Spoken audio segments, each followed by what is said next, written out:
What is going on, everybody? Crazy Dog back with another Cleveland Guardians video for you guys. Now, if y'all remember, in my last Guardians video, I talked briefly about the Guardians reportedly being interested in St. Louis Cardinals starting pitchers Erick Fedde and Steven Matz. And honestly, when I first saw that little snippet of that article that I talked about in that video, I kind of didn't really take it seriously. I was like, well, that's just typical off-season rumor bullcrap. It probably won't happen. Well, I was scrolling through Twitter and I found this. Yeah. Now the part that really captures my attention is the following, and I quote, "The Guardians have shown a keen interest in trading for Fedde or Matz per sources, and the Cards would be open to those deals."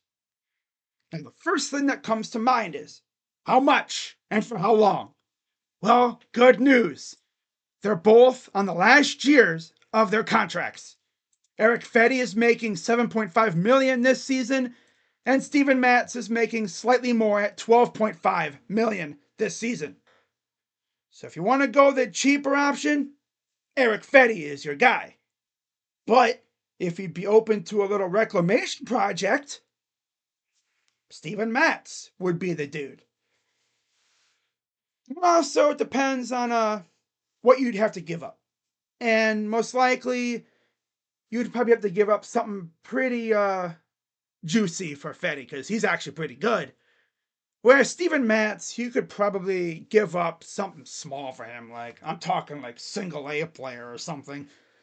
I'm sure the Cardinals would probably give you something to take him off their hands. For real. And you look at their stats and everything, of course, Erick Fedde coming off a pretty good season with Chicago before he got traded to St. Louis. He was 7-4 with the White Sox, one of the few bright spots on that team. He made 21 starts. He was pretty good. And of course, we know how good he was because we faced him so many damn times. We couldn't freaking hit him.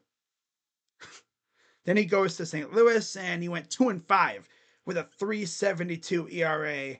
Whereas with Chicago, he was rocking a 3.11 ERA. So in total, last season, he had a 5.6 WAR. He went 9-9 with a 3.30 ERA, 31 games, 31 starts, 177 in the third innings, 154 Ks with a 1.162 WHIP. Comparing that to Steven Matz, who wasn't very good, but he didn't really pitch much. A negative .2 WAR, 1 win, 2 losses with a 5.08 ERA, 12 games, 7 starts, 44 in the third innings, 33 Ks, and a 1.444 WHIP. So, not the worst, but not great either. Also, he's had trouble staying healthy. That's been the biggest thing against him. He can't freaking stay healthy. Now, looking at their Savant pages, starting off with Erick Fedde. And yeah, it's a low-key demon.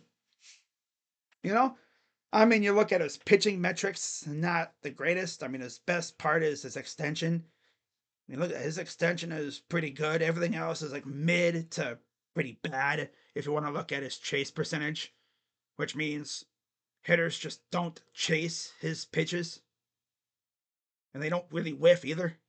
So, I mean, he's when it comes to walking guys. But you see his run value, pitching, fastball, and breaking run value, they're all elite tier. His off-speed run value is not great. Now, comparing that to Steven Matz, who of course barely pitched, so they don't really have good metrics on him. I believe what you're seeing is what his things would have looked like had he pitched enough. And his hard hit percentage is actually really good. Average exit velo is solid, but everything else is not great, to be fair. So it really depends on what you'd want. Would you want a certified stud in Fedde or the reclamation project in Matz? Right? As far as which one would fit in our rotation better, and looking at our rotation right now, you have Bybee, Lively, Gavin, Ortiz, and McKenzie. And of course, you have Shane Bieber, who will be back at some point this season. I'm guessing probably right around June. Maybe earlier. It'd be cool to get him like mid-May, but yeah, I'm going to say June just to be safe. We'll see when he comes back. And honestly, if you get Fedde and you put him, let's say, in the 3 hole, right? Let's say you rock a rotation before Bieber comes back, consisting of Bybee, Fedde, or Lively, Gavin, and then Ortiz. You'd have like Bybee, Lively, Fedde, Williams, and Ortiz. And then you move Tristan to the bullpen. Or maybe you move Ben to the pen and you keep Tristan as your starter. But I just don't know if I want to put all my faith in a Tristan McKenzie resurgence because I'll tell you what, I learned after a few starts from McKenzie, his arm is fine. It's his control that is all over the place.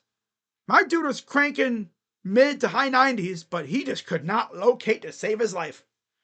My God. His control was all out of whack.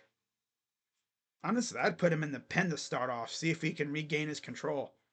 If they start him off in the majors, they might start him in AAA just to see if he has something. But I don't know. Because he has no options left, so I think they'd have to put him through waivers. And I mean, would a team actually want to take a chance on him? I'm sure they would. Because he is an absolute dog when he's on point. Problem is, he hasn't really been on point in a while because of that injury that he suffered last year. Or 2 years ago now. Man, I mean, there was Guardians fans clamoring for him to get Tommy John. But like watching him last year, his velocity was fine. He was throwing heat, but he just didn't know where he was going. That's the problem. Now, which one would fit better in our rotation? I'm saying Fedde. But you notice they have all righties in this rotation. Now they could throw like a Joey Cantillo or a Logan Allen out there. But Steven Matz is a lefty. If they were to go Matz, that would be something to watch. Especially when they let Carl Willis, if they let Carl Willis get his hands on Steven, help him work through whatever was hurting him last year, and get him back to his, I guess, pretty good form that he had when he was really good back in 2021. Now, in 2021, with the Blue Jays, his one and only season in Toronto, he went 14-7 with a 3.82 ERA. That's the lowest his ERA has been since 2022, 5.25. 2023, 3.86. And then this past season, 5.08. Yeesh.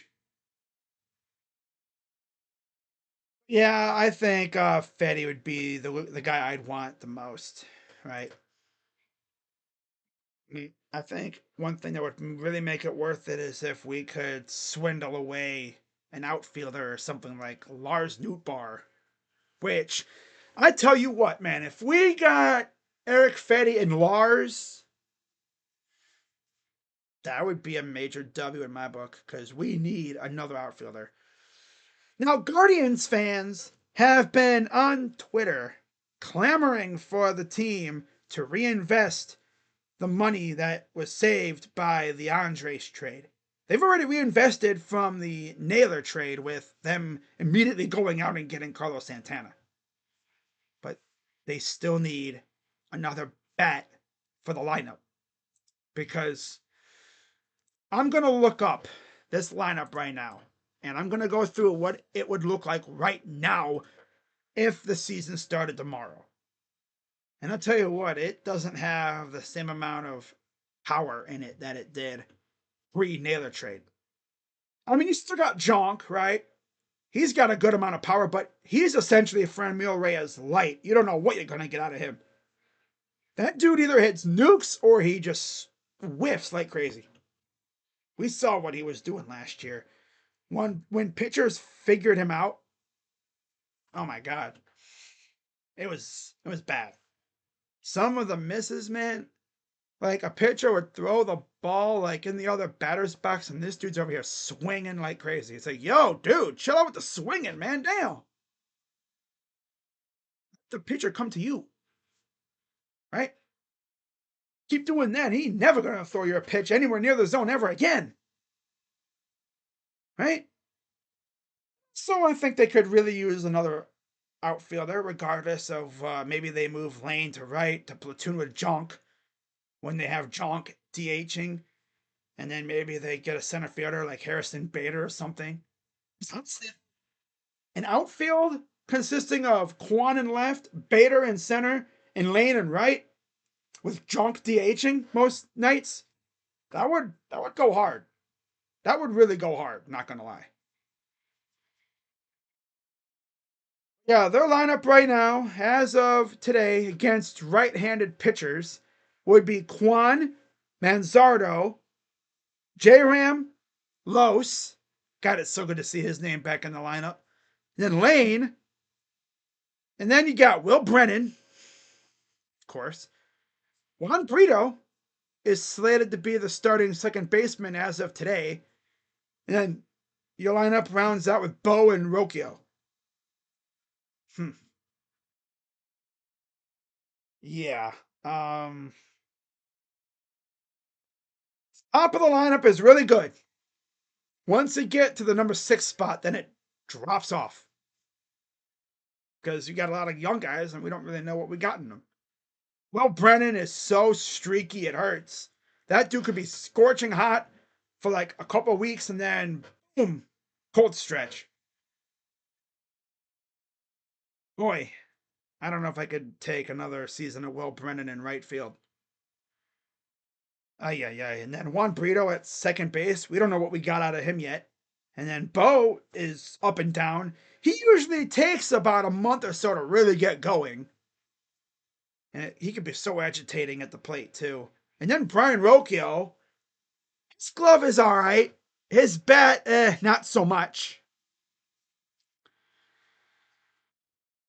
And then the bench, obviously Hedges, Noel, Arias, and then Schneemann. And I just don't know if I could tolerate seeing Schneemann pinch hit at times. Like, we can do so much better when it comes to our bench. Some Guardians fans have been talking about maybe trying to trade for like Brandon Lau. Now that I could get behind. Because you put Brandon Lau at second base, that fixes your infield right there. Legit. You'd have Carlos Santana at first, Lau at second, Rocchio at short, and then J-Ram at third. That's solid. And then you have the Guardians fans that talk about what are we going to do in the outfield. And one name that's come up quite a bit is a guy who's actually friends with J-Ram, and that's Teoscar. If they were going to truly reinvest the money saved from the Andres trade, go out and get yourself a Teoscar Hernandez. Really get this fan base going. Because I'm telling you, you want to juice up this fan base, you want to get them hyped, coming off an ALCS appearance, go out and sign a big fish out of nowhere. Right? Go on, pair, and go get Teoscar. Or Santander, bring him back. That'd be cool. Right? That'd be awesome. Are they actually going to do that? No. They're not going to do that. They're going to go get freaking Harrison Bader or something. Dylan Carlson. Keep options, because that's what they do. Now, I haven't gone over my priority list heading into the offseason, because I really wasn't expecting much. But my priority list heading into this offseason for the Guardians, Number one was get a solid starting pitcher to round out the rotation, which we kind of did with Luis Ortiz, but they could definitely do better. Number two, reinvest money saved from Andres Jimenez trade. Still really haven't done that yet. And then finally, add a bat to the bench. It's that simple. Now, knowing the Guardians, they're not gonna do diddly. They're gonna do diddly squat up until like February, March, and they're gonna probably sign a couple guys to some minor league deals with training camp invites, like they always do, because that's what they do. That's just the way that team is. They rarely ever spend money. But yeah, that's really all I got, guys. So we'll see what happens with that Fedde and Matz talk. Because I guess it is legit. The Guardians might actually try to trade for one of those two guys. And we'll see if they can finagle like an outfielder from the Cardinals. I mean, that'd be cool if we got Lars, but I don't think it'll happen. But you never know, though. Don't doubt Chris Antoinetti. That's for sure. But yeah, with that being said, guys, I'm heading out and I will see you all later. So have a good rest of your night. Let's go Guardians. I'm Crazy Dog and I'm out. Bye-bye. Go Guards. Yeah.